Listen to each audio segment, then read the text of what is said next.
souvenir lui revenait. Je me rappelle même, ajouta-t-il, qu'en quittant mon étude, il me serra la main avec une ferveur étrange, et me dit ces mots que je crus alors tirés d'une prière. Samael va m'apporter la paix. C'est sur cette phrase que Holmes releva brusquement la tête. Ses notes, d'ordinaire si nettes, deviennent soudain fébriles, griffonnées à l'encre pâlie. Samael, vérifiez. À peine la visite achevée, il quitta l'étude sans prendre congé, se dirigeant en droit vers le British Museum. Ses carnets mentionnent BM fermé, frappé porte, gardien, 30 minutes. On imagine sans peine la scène. La bibliothèque était close, les lourdes portes verrouillées, la lumière tombant à travers les hautes verrières. Mais Holmes, incapable de différer sa curiosité, insista avec une ardeur qui finit par fléchir le gardien. On lui accorda, non sans réticence, une demi-heure dans la salle de lecture. C'est là qu'il se précipita vers les rayons de littérature occulte et des dictionnaires théologiques. Dans ses notes, une seule ligne soulignée 3 fois. Samael, ange de la mort, poison de Dieu, accusateur céleste. Ainsi, le banal, que 2 confrères avaient tourné en ridicule, prenait soudain une teinte vertigineuse. Holmes avait mis le doigt sur un nom trop singulier, trop chargé d'écho, pour n'être qu'une lubie de mourant. Le masque de la coïncidence venait de tomber. Je ne possède, pour ce passage, qu'un feuillet de la main de Holmes, griffonné d'une encre pâle, où alternent adresse, date et bribes de dialogue. J'en reproduis ici le contenu, en y ajoutant la trame nécessaire pour le rendre intelligible. Que le lecteur garde à l'esprit qu'il s'agit moins d'un souvenir que d'une reconstitution, et que Holmes, en consignant ces mots, n'avait pas songé à la postérité. Dans les registres d'un des confrères de la City, Holmes découvrit un cas qui, selon ses propres termes, répondait à tous les critères. L'homme, notable respecté, avait exigé en urgence un rendez-vous pour régler sa succession. Mais, à la différence des précédents, il n'était pas encore mort. Holmes obtint, par l'intermédiaire du notaire, l'autorisation de lui rendre visite, notant sèchement « Adresse confirmée, malade avancé, rendez-vous 16 heures ». Le logis se trouvait dans une rue calme de West End. L'air y sentait les remèdes et la cire des meubles, odeur caractéristique des maisons où la maladie s'est installée comme une hôte tenace. Les rideaux épais tamisaient la lumière, plongeant la pièce dans une demi-pénombre. L'homme, assis dans un fauteuil, paraissait déjà détaché du monde. Ses traits étaient émaciés, mais son regard d'une limpidité étrange. Surtout, il avait ce sourire paisible que notait Holmes, ne correspond pas à son état. Holmes lui parla sans détour, selon son habitude. Vous avez hâté vos dispositions, monsieur. 2 autres, dans des circonstances semblables, sont morts peu après. Je crains pour votre sécurité. Le malade inclina la tête et répondit avec une douceur désarmante. Vous vous trompez, monsieur Holmes. Je n'ai rien à craindre. Tout est déjà accompli. C'est alors qu'il décrivit avec une sérénité glaçante le processus qu'il avait suivi. Tout commence par une annonce, dit-il, mais encore, faut-il qu'on vous en parle. Lue seule, elle ne veut strictement rien dire. Quelques mots obscurs, perdus dans la colonne des demandes particulières d'un grand quotidien. On y voit une de ces fantaisies comme on en imprime chaque semaine, sans y prêter attention. Mais, lorsqu'un homme qui connaît la clé vous la désigne, alors tout change. Ce qui paraissait obscur devient soudain limpide.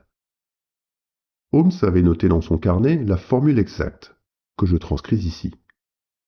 À ceux qui cherchent le repos, que ce monde refuse, un guide existe. La porte ne s'ouvre qu'à ceux qui ont été présentés.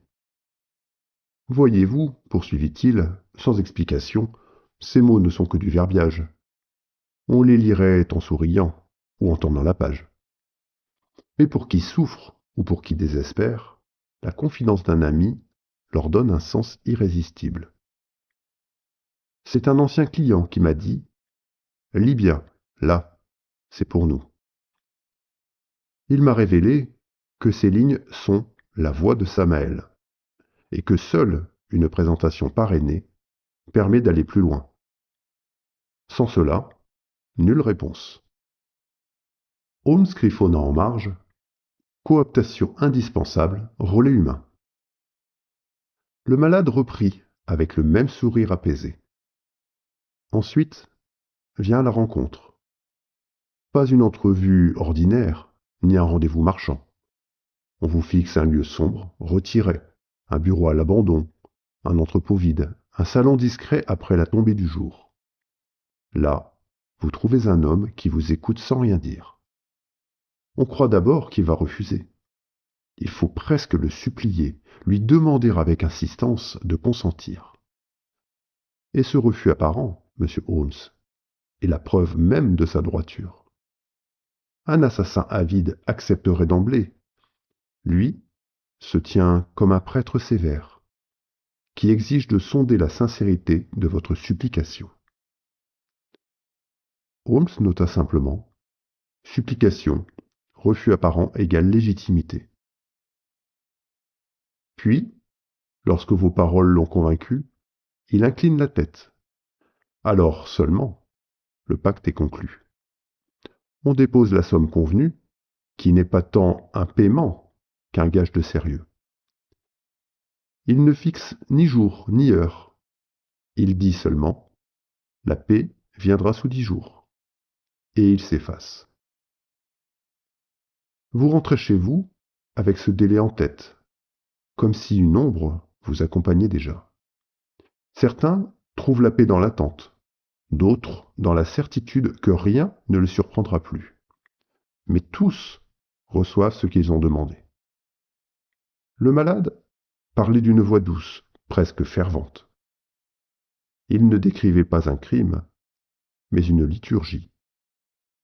Ses mains amaigries se joignaient sur ses genoux comme celles d'un paroissien devant son prêtre. Comprenez-moi bien, monsieur Holmes, je ne vois pas en Samael un meurtrier, mais un ange, un guide. Le suicide ferme les portes du salut, la maladie humilie et déshonore, la famille porte la honte du désespoir. Lui, au contraire, nous rend la paix sans condamner nos âmes, ni salir notre nom. Comment appeler cela un crime? Holmes dut se lever sans rien ajouter, car tout avait été dit, et le malade, déjà presque absent à ce monde, avait livré sans retenue ce que d'autres auraient protégé comme un secret. En consignant ce témoignage, Holmes ajouta en marge une dernière phrase, soulignée 2 fois. Aucun secret, conviction totale, témoin hors du monde. J'ai souvent relu ce passage. On devine, à travers la sécheresse de ses notes, combien il fut troublé. Ce n'était plus une hypothèse, ni un soupçon de meurtre. C'était un rituel, raconté comme une bénédiction. Un homme, convaincu de marcher déjà au-delà du seuil, parlait de Samael comme d'une figure de délivrance. Et Holmes, pour la première fois, peut-être, se trouva désarmé devant une logique qui n'était ni celle du crime, ni celle de l'innocence. Les notes de Holmes changent de nature à ce point du récit. Jusqu'ici sèches et descriptives, elles deviennent nerveuses, presque fébriles, comme si son stylo-plume courait derrière une impression trop forte pour être contenue. J'y retrouve des mots isolés, entourés de traits. Nom du malade égale cooptation. Télégramme reçu. Église Saint-Gilles désaffectée. 21 heures précises. Je vais donc, comme toujours, rétablir le fil en me servant de ces fragments. Holmes, selon toute vraisemblance, utilisa le nom du malade comme sésame. C'était là la règle de ce singulier processus. Aucun contact direct sans être coopté. Il envoya donc un billet rédigé de sa main ferme, dans lequel il se recommandait de ce mourant qui lui avait livré son témoignage. Quelques jours plus tard, il trouva dans sa boîte un télégramme bref, dont je recopie ici le texte. Ce jeudi, 21h, église Saint-Gilles, porte sud. Aucun mot de plus, pas même une signature. Le lieu désigné était une petite église anglicane, jadis paroissiale, aujourd'hui fermée, dont l'abandon n'avait point effacé les murailles, mais seulement leur ferveur. Les vitraux brisés laissaient entrer un jour moribond, les bancs vermoulus s'alignaient dans la nef comme des témoins muets. Et l'air y conservait une odeur d'encens ancien mêlée d'humidité. On devine sans peine ce que Holmes dut éprouver en poussant la lourde porte de bois.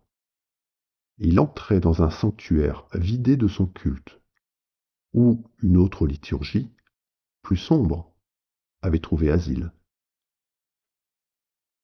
Holmes pénétra dans la nef obscure, les pas résonnant sur les dalles inégales. La lampe, posée sur une pierre, éclairait faiblement la silhouette massive de l'homme qui l'attendait. Samael ne bougea pas lorsque Holmes s'avança, mais ses yeux fixaient déjà les siens avec une acuité qui déconcertait. J'ai été présenté par un ami, commença Holmes avec cette assurance qu'il prenait parfois lorsqu'il jouait un rôle. Je souffre d'un mal qui ne laisse guère d'issue, et l'on m'a dit que vous pouviez m'apporter la paix que les convenances m'interdisent. Il n'alla pas plus loin. L'homme, qui jusqu'ici n'avait pas prononcé un mot, leva à peine la main, comme pour suspendre son discours. Un sourire fugitif passa sur ses lèvres, mélange d'amusement et de lucidité. Inutile, dit-il d'une voix grave et posée. Vous n'êtes pas de ceux qui supplient. Vos mots sonnent comme une fable bien apprise. Holmes, pris de court, garda le silence. L'autre s'avança d'un pas et ajouta. Je savais qu'un jour, un homme comme vous viendrait. Dites-moi, monsieur, êtes-vous de ceux qui jugent ou de ceux qui écoutent? Ainsi, dès l'ouverture, la façade que mon ami avait dressée se trouva balayée. Ce n'était pas lui qui sondait, mais lui qui était sondé. Et l'entretien qui suivit n'eut rien d'un interrogatoire. Ce fut un face-à-face où la logique la plus aiguisée devait se heurter à une conviction plus implacable encore. Ce qui suivit n'est consigné dans les papiers de Holmes qu'en fragments, griffonnés d'une main fébrile, bribes de dialogue, quelques mots soulignés, puis des blancs. Je n'ai donc pu que reconstituer la substance de l'entretien, en y ajoutant les notations que lui-même laissa à la marge. On n'y cherche pas une transcription complète, c'est un écho, mais un écho suffisant pour comprendre la secousse que cette rencontre imprima à son esprit. La nef était glaciale. Le vent passait par les vitraux fendus et agitait les lambeaux de tenture.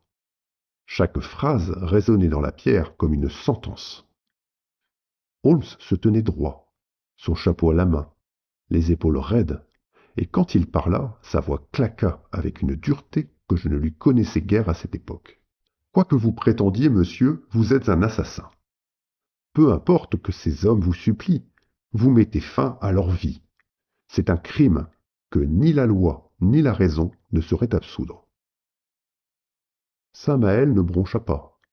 La lampe posée à ses pieds éclairait son visage amaigri. Mais sa voix, grave et calme, emplissait la nef comme une homélie. Je ne chasse personne, je ne tends pas de piège. Ce sont eux qui viennent, et ils frappent jusqu'à ce que je consente.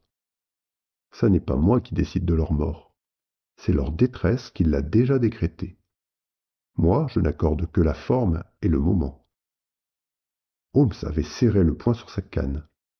Ses lèvres s'étaient pincées, et l'on devine, à la raideur de son écriture dans les notes, combien la tension intérieure le gagnait. Il reprit d'une voix plus ferme encore. Vous vous faites juge, pourtant. Vous décidez qui doit vivre et qui doit mourir. Vous vous drapez d'une grandeur que rien ne vous confère. Samael eut un sourire bref, presque las, et ses yeux se levèrent vers les voûtes sombres. Je ne juge rien, je ne condamne personne. C'est notre société qui m'a créé. Elle ferme le salut à ceux qui se donnent la mort. Elle les damne, elle déshonore leur famille, elle les accable d'opprobre. Et moi, je leur rends ce que la religion et la morale leur refusent, une sortie digne. Croyez-vous que j'ai inventé ce rôle? C'est notre monde, monsieur Holmes, qui l'a sculpté et me l'a mis sur les épaules. Holmes, selon ses carnets, ne nota plus qu'une phrase. Logique implacable, pas de faille.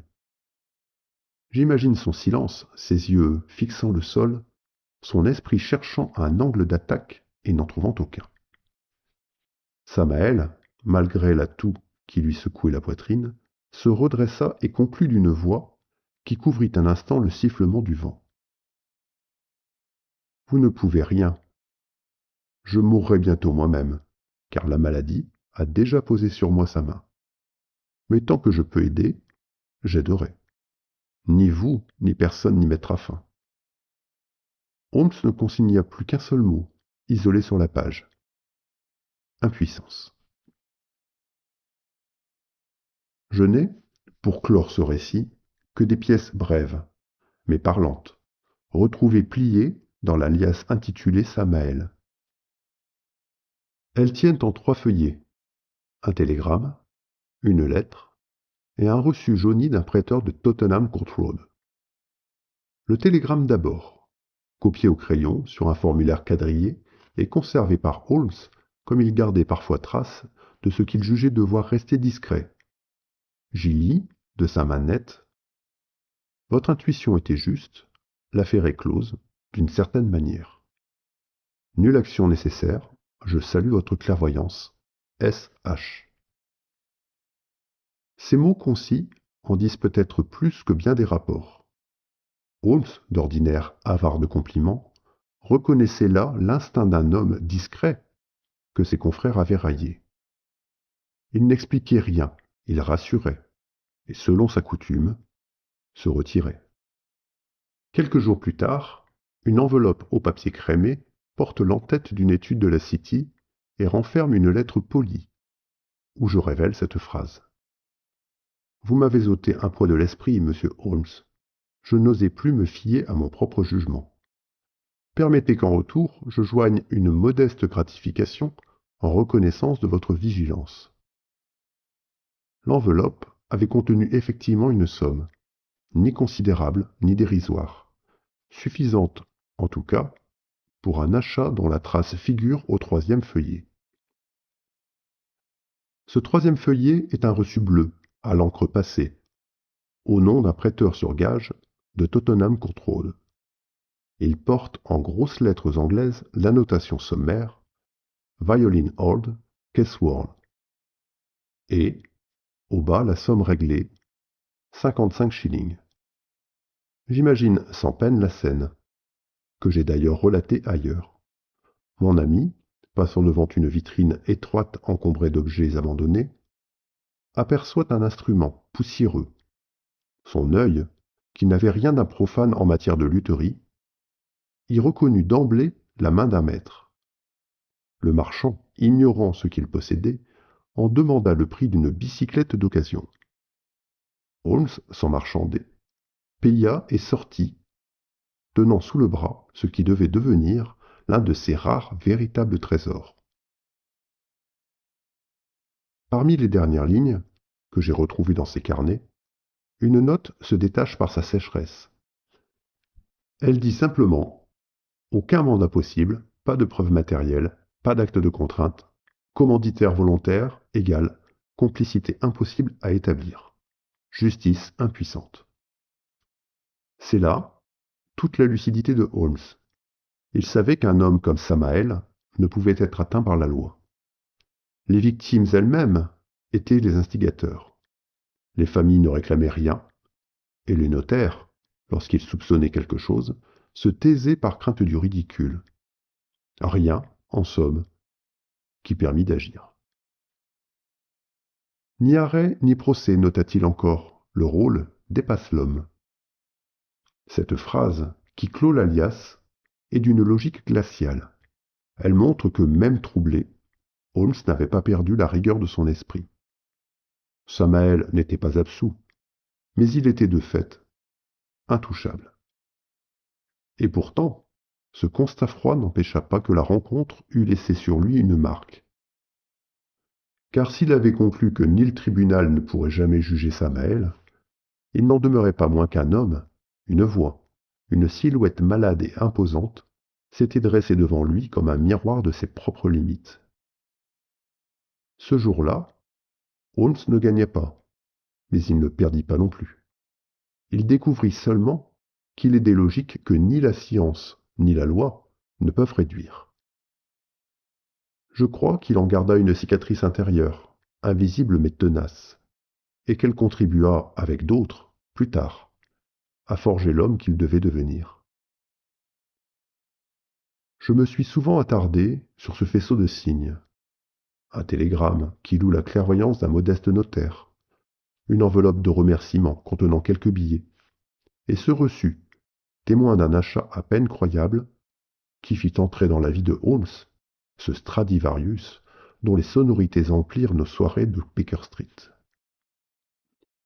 Il me plaît de croire qu'il y a, entre ces trois papiers, une continuité secrète. La gratitude d'un homme, le scrupule d'un autre, et la manière singulière dont mon ami transformait l'aiguillon de certaines rencontres en musique. Chaque fois, dans les années qui suivirent, que j'entendis sous le plafond enfumé du 221B la voix grave et pure de ce violon, il me sembla reconnaître, au détour d'un adagio mélancolique, l'écho transfiguré de cette rencontre. Il y avait, dans certains thèmes qu'il tirait des cordes avec une douceur presque douloureuse, un mélange singulier de paix et d'inquiétude. Comme si la musique seule pouvait contenir, sans la trahir, la parole de Samael. Si je n'ai point publié ce récit plus tôt, c'est que nulle feuille sérieuse n'eût consenti à l'imprimer sans le défigurer. La société où nous vivions ne pouvait admettre qu'un homme supplie pour sa propre délivrance, ni qu'un autre l'accorde sans cupidité ni violence. On aurait crié au scandale, à l'apologie. J'aurais trahi les familles, heurté des consciences. Et pis encore, contredit l'esprit même de mon compagnon, qui ne cherchait ni bruit ni éclat. Les noms que je donne ici sont altérés, certains détails gommés. Je confie ces pages à la discrétion du lecteur, parce que le temps a passé et parce que la décence n'est pas l'ennemi de la vérité. Qu'il me soit permis de fermer cette malle pour aujourd'hui. Les rubans rouges reprennent leur place et les papiers leur silence. Mais si d'aventure, vous entendez au détour d'une rue ou d'un souvenir, une note tenue qui semble pacifier l'air même où elle résonne, songez que ce n'est peut-être pas seulement un violon qui parle, c'est une vieille cicatrice qui s'exprime, et l'ombre d'un ange équivoque qui passe. Si ce récit vous a touché, rappelez-vous qu'il n'existerait pas sans celles et ceux qui soutiennent ce projet. Les récits oubliés de Watson est une aventure artisanale et indépendante, qui ne peut perdurer qu'avec votre appui. Un simple euro, via Tipeee ou Patreon, suffit à en maintenir la flamme. Merci de tout cœur à celles et ceux qui rendent cela possible.